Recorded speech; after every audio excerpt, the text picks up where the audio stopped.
know if you can hear me right now. Hoping you can, because this car does not mute a lot of sounds from the outside world. But if you can't hear me, I'll just put subtitles up.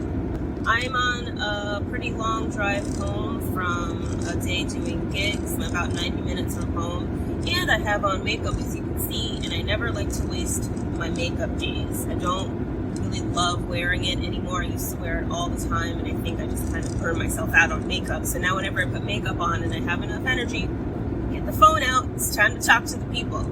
So, I wanted to talk a little bit about my very short stint with being misgendered.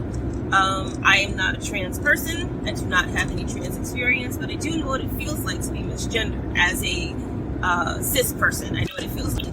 I cut my hair the day I moved to Florida when I was 17, going to University of Miami, and I started styling my hair with gel. I would gel it down. It was like an inch long, and it was relaxed, it was straightened, and I would style it. And unfortunately, of course, the year that I cut my hair was the year Fantasia Barrino was a thing in One American Idol, so everybody called me Fantasia. Hey, awesome. Anyway, I got a gig working on the Disney properties, not for Disney, but working with a company that works with Disney, and so I would face the public every day. I was not interacting with the public most of the time. They would ask questions about where this was or where that was, but I don't know. Or if I worked there long enough in certain sections, I would figure out where stuff was, and I'd say, of course, hey, I don't actually work for Disney, but I do know the answer to your question. But anyway, people came from all over the country, and this was throw up in my mouth 20 years ago. Yep, I want to die. I want to die now. I just realized. Anyway, yes, this was over 20 years ago, and women with short hair were not, common back then. And it wasn't even buzzed like it is now. I still had an inch of hair, but even that was a little, it was a little too little for most people. And people flew in from all over the country to come to Florida. When they looked at me, even though I was wearing makeup and my hair was done and my eyebrows were done and I had stud earrings in because you couldn't wear hoops, I was wearing a uniform, and I'm, a Coke bottle shape when I'm curvy, like pretty much like I am now, because I have some curves, but I'm part of the itty bitty titty committee. So, people just saw short hair and no boobs and went, man. And I got called sir most of the days that I worked. I've been called sir kind of a lot.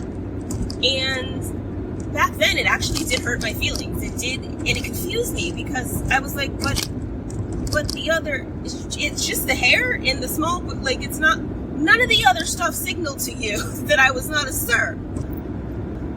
Now since then, lots changed. A lot of things have evolved.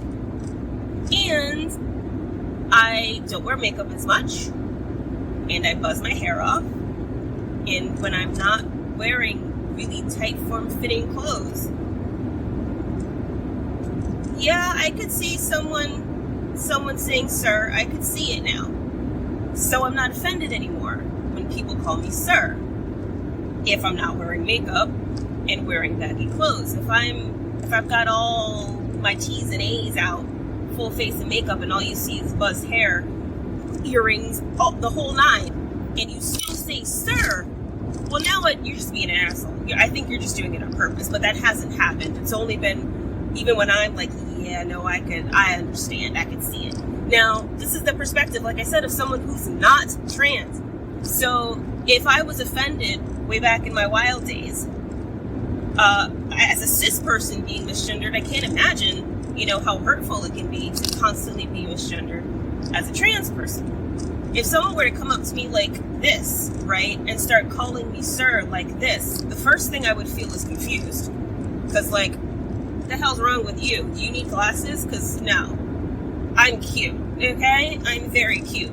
The second thing I would think is, oh, you think I'm trans, and you think you're getting to me by calling me sir because you're intentionally trying to misgender me. But what you don't know is you're not falsely misgendering me, you're actually misgendering me. Like, you're genuinely misgendering me because I'm not the gender that you think I am or I'm not. Even I'm driving right now, so I've got to focus. I'm doing two things right now anyway. I'm driving and talking to you. I can't do social math in my head, psychological math in my head. But you get what I'm saying. Like, I'd be like, oh, you're doing that on purpose because you think you did a thing. Good for you, basically.